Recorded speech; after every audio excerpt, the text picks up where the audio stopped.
हाँ जी, कैसे हैं आप सब? सर बहुत अच्छे हैं, बहुत बढ़िया, बहुत मजा आ रहा है पढ़ने में। सो क्लास 11 मजा तो आएगा ही ना, क्योंकि सबसे इंपॉर्टेंट चैप्टर आपका स्टार्ट हो चुका है, जो कि है जनरल एंट्री। और लास्ट टू लास्ट दो क्लासेस में हम लोगों ने कुछ अच्छे कंसेप्ट्स को जनरल एंट्री के देख लिया था। Sale, purchase, purchase return, sales return, asset, expense, drawings, ये सब हम बातें कर चुके थे। आज हम बात करने वाले हैं डिस्काउंट की। डिस्काउंट क्या होता है, टाइप्स क्या है डिस्काउंट के, जनरल एंट्री क्या हो सकती है डिस्काउंट की। बट उससे पहले आपको एक काम करना है। अगर सारे कंसेप्ट को सीखना है तो चैनल को सब्सक्राइब तो करना ही पड़ेगा। जाओ चैनल को सब्सक्राइब करो, बेल आइकन को प्रेस करो, ताकि सारे इंपॉर्टेंट अपडेट्स आपको मिलती रहे। आइए बात करते हैं हम लोग डिस्काउंट की। डिस्काउंट के दो टाइप्स हैं, one is trade discount, the other one is cash discount. दोनों क्या होते हैं, डिस्काउंट के बारे में समझते हैं। चलिए बेटा एक बात बताओ, हम सब ने सुना है ये वर्ड डिस्काउंट क्या होता है। हम शॉपिंग करने जाते हैं, हम सबकी इच्छा होती है कि हमें अच्छा डिस्काउंट मिल जाए ताकि हमें पैसे कम देने पड़े। मानते हैं इस बात को। जो डिस्काउंट होता है वो दो टाइप का होता है। और कब किया जाता है, जब या तो हमने प्रॉम्प्ट पेमेंट कर दी हो, यानी अर्ली पेमेंट हो।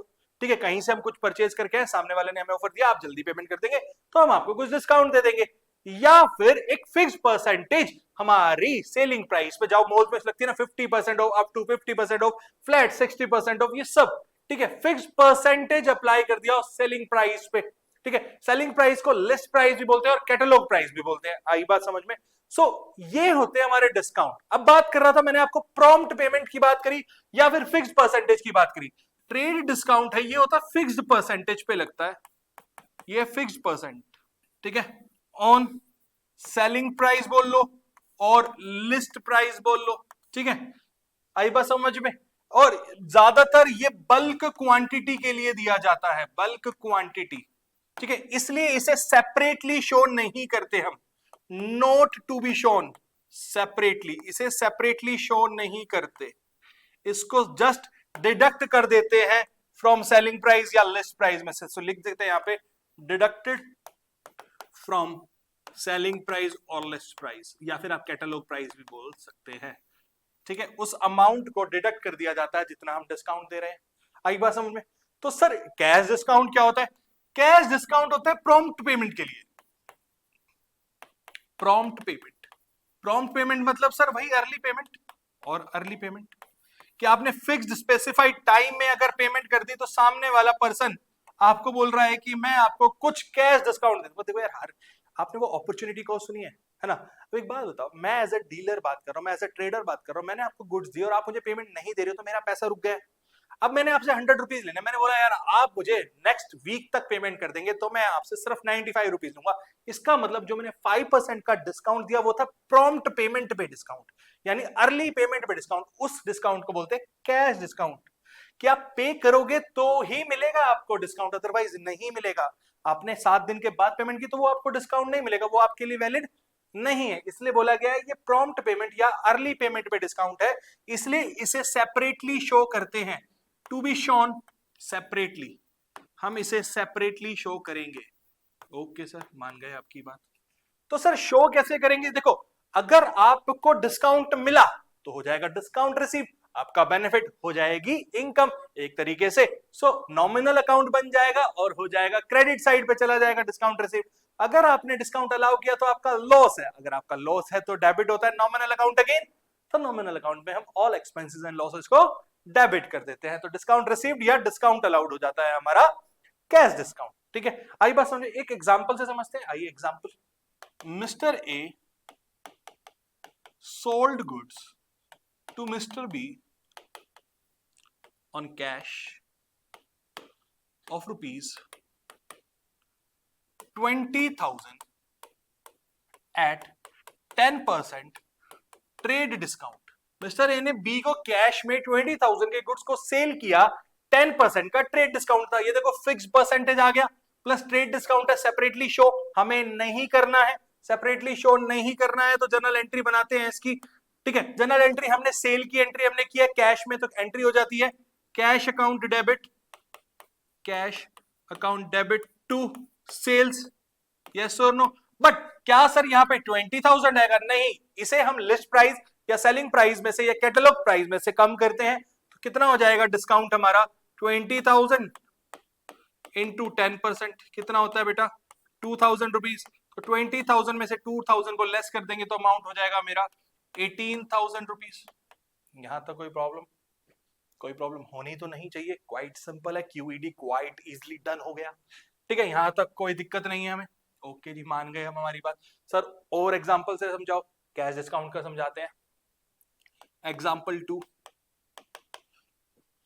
Mister A sold goods to Mr. B for rupees 10,000 at a cash discount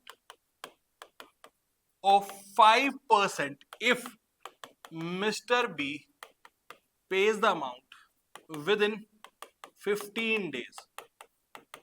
15 days में पे कर देंगे तो मिल जाएगा। And mister be paid the full amount on 12th day, उन्होंने 12th डे पे ही पे कर दिया, तो इसका मतलब है वो एलिजिबल हो गए डिस्काउंट के लिए।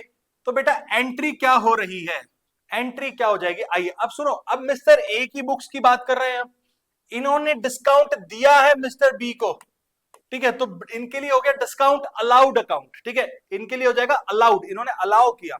सो बेटा अब हमें सेल्स को रिकॉर्ड करना है। कैश अकाउंट डेबिट, कैश तो आएगा टू सेल्स अकाउंट, पर सेल्स है कितने की 10,000 रुपीज की है, तो सेल में तो चला गया मेरा 10,000 रुपीज क्या, बट मुझे 10,000 कैश में रिसीव हो रहा है नहीं, कितना रिसीव हो रहा है देखो 10,000 पे कितने का डिस्काउंट हो गया, हम अगर सीडी निकाल रहे हैं तो कैश डिस्काउंट 5%, और वो 5% हो कितना जाएगा 500 रुपीज। सो इसका मतलब मुझे 9500 रिसीव हो रहा है, तो सेकेंड अकाउंट मेरा यूज हो जाएगा डिस्काउंट अलाउड अकाउंट 500। क्या सर आपने एक एंट्री में ही 2 बार डेबिट कर दिया? हाँ जी बच्चे, ऐसी एंट्रीज को बोलते हैं हम कंपाउंड एंट्रीज। ये क्या है मेरी कंपाउंड एंट्रीज, क्या हो गई कंपाउंड एंट्री। ऐसी एंट्री जिसमें मल्टीपल डेबिट और क्रेडिट होते हैं उसे हम बोलते हैं कंपाउंड एंट्री। आई बात समझ में? हाँ जी सर, बात तो समझ आ गई है। चलो एक इन दोनों को कंबाइन करके दिखाओ सर। लो एग्जांपल ले लेते हैं। मिस्टर ए सोल्ड गुड्स, क्या सर ये डिस्काउंट सिर्फ और सिर्फ क्रेडिट पे लगेंगे या कैश पे लगेंगे या दोनों पे लग सकते हैं? बेटा ट्रेड डिस्काउंट है, दोनों पे लग सकता है। कैश डिस्काउंट तो सिर्फ कैश पे मिलेगा, क्रेडिट ट्रांजैक्शन पे मिलेगा नहीं।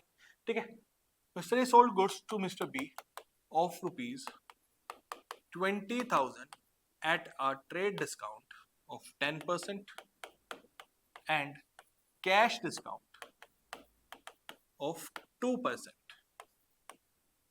ठीक है, आई बात समझे? तो अब हमें यहाँ पे सेल का अमाउंट भी निकालना पड़ेगा प्लस डिस्काउंट का अमाउंट भी निकालना पड़ेगा। सो बेसिकली बच्चे हमें ये वर्किंग नोट पे हम कैलकुलेट करते हैं अगर, तो बेटा सेल प्राइस मेरा क्या था 20,000 था। सबसे पहले मैं इसमें से लेस कर दूंगा trade discount at the rate 10%, तो कितना हो जाएगा 2000 हो जाएगा। तो मेरा फाइनल अमाउंट कितना आता है 18,000 जो कि पेबल है। अब इसमें से मुझे लेस करना पड़ेगा ट्रेड डिस्काउंट, ठीक है, एट द रेट 2% जो कि हो जाएगा 360। तो जो फाइनल पेबल अमाउंट आएगा वो आएगा 17,640। ठीक है, ये आएगा अमाउंट। तो अब जो जनरल एंट्री होगी वो ऐसे होगी कुछ, कैश अकाउंट डेबिट, ठीक है, discount allowed account debit to sales. Sales को मैं रिकॉर्ड करूंगा 18,000 रुपीज पे और कैश मुझे रिसीव कितना हो रहा है 17,640।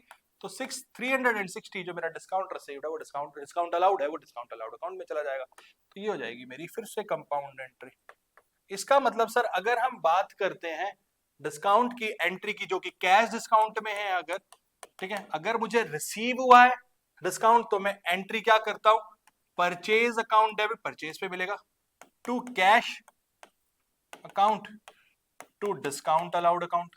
ठीक है, ये डिस्काउंट रिसीव्ड के लिए बोला है मैंने, डिस्काउंट रिसीव्ड अकाउंट। ठीक है, और अगर मैं डिस्काउंट अलाउ कर रहा हूं तो एंट्री हो जाएगी मेरी cash account debit discount allowed account debit to sales account. आई बात समझ में? कोई इशू तो नहीं होना चाहिए सर, समझ आ गया है हमें। चलो अच्छी बात है, अगर आपको समझ आ गया है तो आप क्वेश्चंस तो अटेम्प्ट कर ही लेते हो फिर। ठीक है, तो करो आगे और बात करते हैं। अब हम रिबेट की, किसकी बात करते हैं? रिबेट की। आइए रिबेट की बात करते हैं। सर ये डिस्काउंट जैसा ही है हमें लग रहा है। नहीं बेटा, हाँ मतलब है एक तरीके से डिस्काउंट ही, बट ये डिस्काउंट तब दिया जाता है जब आपने गुड्स जो है इंफीरियर क्वालिटी के दे दिए हो, सेल कर दिए हो, या वो अप टू स्पेसिफिकेशन ना हो। ठीक है, तो सामने वाला जब बायर उससे सेटिस्फाई नहीं होता तो एज अ ट्रेडर मुझे उसको सेटिस्फाई करने के लिए अपने अमाउंट को कम करना पड़ता है। ठीक है, तो सिमिलर नेचर है इसका भी, वही नॉमिनल अकाउंट है। ठीक है, अगर मेरे को रिबेट मिली तो मेरा बेनिफिट, और अगर मैंने रिबेट दी तो मेरा लॉस। आई बात समझ में? चलिए एंट्री क्या हो जाती है? रिबेट अलाउड की। अगर मैंने रिबेट अलाउ की है, ठीक है, तो मेरी एंट्री हो गई क्या? क्योंकि ये मेरा नॉमिनल अकाउंट है, मेरा लॉस है, तो rebate allowed account debit to purchaser, जिसने परचेज किया था उसको ही तो दूंगा मैं। ठीक है, अगर मैंने रिसीव की है रिबेट रिसीव्ड, तो बेटा सेलर अकाउंट डेबिट, जिसने मुझे दिया है rebate, to rebate received account. Yes और नो? हाँ जी सर, आई बात समझ में? तो ये है हमारे different different discount and rebate. आई बात समझ में? और कंपाउंड एंट्री को भी हमने समझा। सो ये one of the most important video है जनरल एंट्री के पर्सपेक्टिव से। प्लीज इसको अच्छे से देखिएगा एंड समझने की कोशिश कीजिएगा, क्योंकि आपके लिए जनरल एंट्री बहुत ज्यादा जरूरी है। क्लास 11 स्टूडेंट्स, ये पूरा बेस है हमारे 12th का। ठीक है, आगे जहां भी आप अकाउंटेंसी करेंगे ये बहुत ज्यादा जरूरी है। और प्लीज कोई डाउट आए तो आप कमेंट सेक्शन में पूछ सकते हैं। Thank you.